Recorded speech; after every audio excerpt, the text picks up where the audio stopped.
Banditos, what's up? Your boy Tux here to break down the current state of the Division 2 without the fluff, keeping it real about what's keeping this game alive and what might finally push it over the edge. If you've been logging in lately, grinding those missions or tweaking your builds, you've probably felt that familiar drag. The point where the season stretches too thin and suddenly your friends list is a ghost town. Today, we're diving into what I call the dead zone in the Division 2. That exhausting lull that's sapping the community energy right now. And I'm not just complaining, this is a full-on discussion and petition to the devs at Massive and Ubisoft. It's time to revert seasons back to a crisp 3-month cycle. That one change could supercharge content flow, keeping players hooked longer and actually grow the player base before bigger things like Division 3 land. Stick with me because I'll back this up with fresh 2025 metrics, player stories, and why the current setup is holding us back. And if you're feeling the same frustration, hit that like button early so we can get this in front of the right eyes. Let's do this. Wait, did we just become best friends? So nice to meet you. I think you're cool. Piece of shit wristwatch. First off, let's ground this in where the game stands today, July 2025. Division 2 hit its 6th birthday back in March, and yeah, it's showing somewhere, but it's not dead yet. Steam charts tell the story. Average concurrent players hovered around 2,300 in January, dipping a bit in February, then spiked to over 4,000 in March with the Burden of Truth season launch on February 25th. That's a solid 70% jump, showing new content still pulls people in. But fast forward to now, midsummer, and we're back down to about 5,000 peak daily on Steam. That's up from sub 3,000 lows we saw in late 2024 thanks to the Battle for Brooklyn DLC dropping in May, with reports of a 50% retention boost in the first month. Players flooded back for the new story beats in Brooklyn, hunting those fresh exotics and tackling revamped missions. It was a win, no doubt, carrying energy for weeks. But these numbers only tell part of the story. Ubisoft Plus and consoles aren't included in these numbers, and the Game Pass edition surely exploded logins. Historical patterns show Game Pass can lift player numbers by 1.6 to 28 times for established titles. To give you a clearer picture of how Battle for Brooklyn shook things up, let's zoom in on the average concurrent players since that May 27th launch. These are educated estimates pieced together from tracking sites, Ubisoft earnings hints, and community trends over the past 2 months, double checked against fresh data that mostly backs up the console heavy tilt. This isn't pinpoint accurate since PlayStation and Xbox keep their real-time numbers under wraps, and Ubisoft Plus on PC is even tougher to nail down. But cross-referencing spots like Steam charts, player auctions, and SteamDB with Ubisoft's talk of a 5-year engagement high paints a consistent picture. There's a lot we can deduce from this. The Division 2 launched on console in March 2019, building deep-rooted communities over 6 years, while PC stayed split across Ubisoft Connect and Epic until Steam arrived January 12th, 2023. That delay meant slower PC growth initially, with players fragmented and less hyped compared to the established console crowds who had years to dig in. Before the DLC, the game hovered around 8,000 to 12,000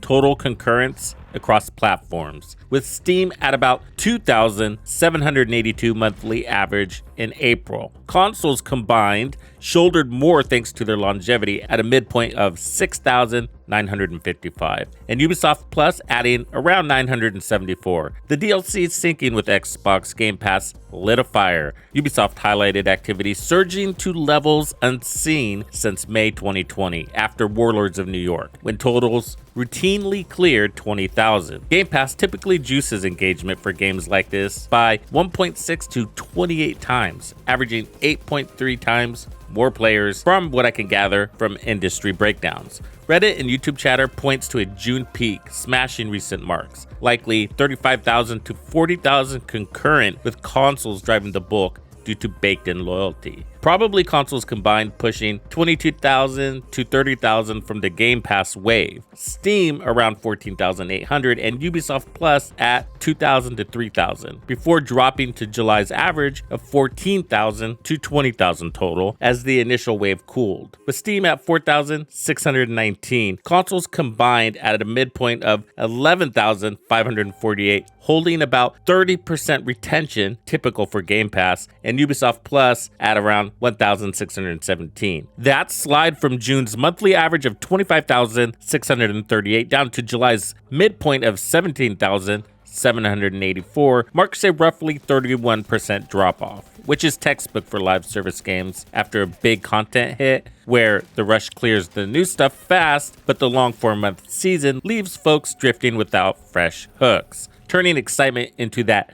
dead zone we all feel. Shorter 3-month cycles could slash that drop to 20%, like we've seen in games such as Destiny 2, chaining the energy and keeping numbers steadier until something bigger like Division 3 rolls around. But here's the problem.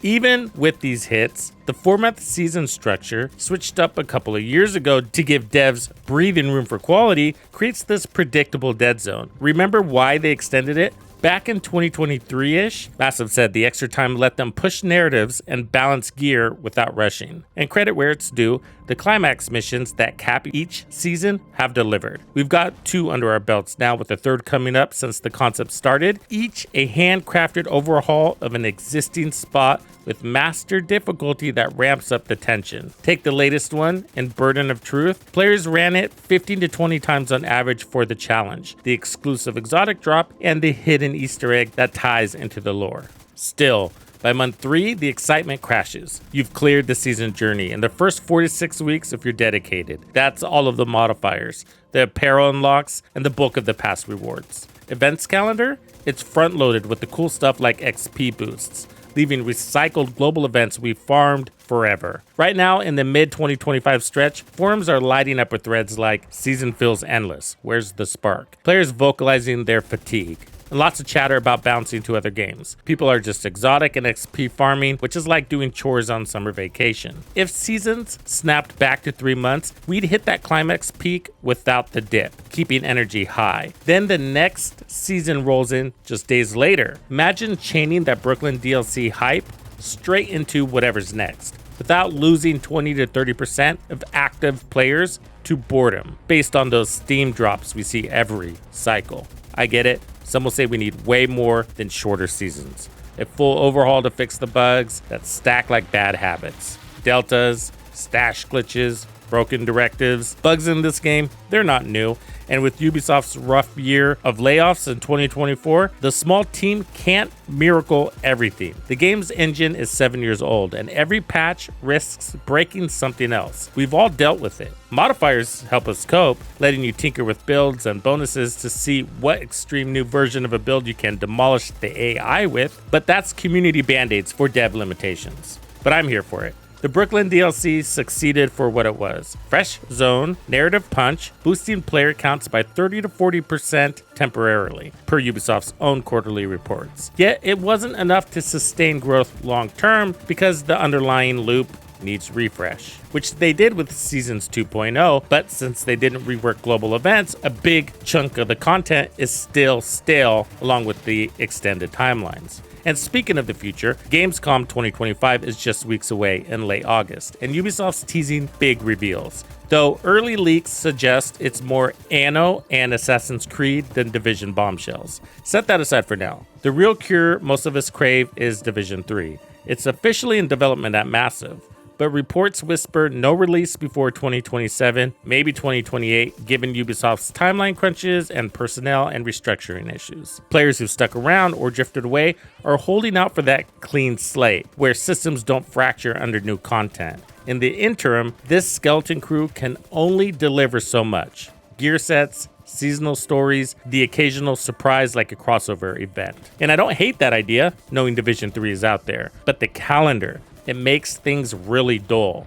But here's the deal. At some point, execs will pivot resources to the new title, minimizing Division 2 support. It's inevitable. That's what execs do. It's about shareholders and the bottom line, then the players. So Keeping it practical, shortening seasons to 3 months gives everyone a win. It's more demanding on the team, sure. They need to scale up slightly for consistent output, but it creates a reliable template. New gear every quarter, climax anchors to build hype, surprises sprinkled in. Time would fly when we're engaged, and metrics prove it works everywhere. Look at Destiny 2. Their quarterly seasons keep averages over 50,000 concurrent, even in quiet periods, with retention 50 to 20% higher than extended models. That's just Steam, folks. For Division 2, imagine player counts stabling at around 12,000 to 15,000 across all platforms, instead of these roller coaster dips. Community energy stays buzzing, less I'm bored posts on X and Reddit, more build sharing and group runs. We've seen glimpses. Post Brooklyn, engagement metrics like daily logins jumped 25%.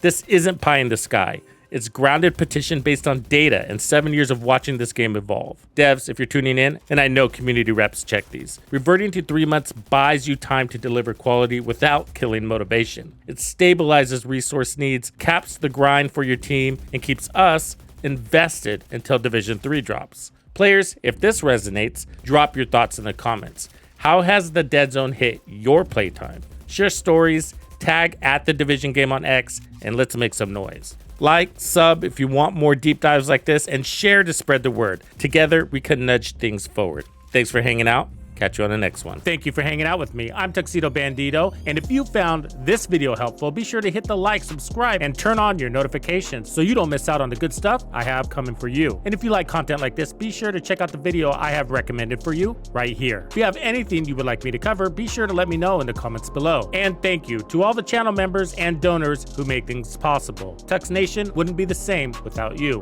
When you buy a game from Ubisoft, enter the creator code Tuxedo Bandito to support the channel. Easy peasy. Wait, did we just become best friends?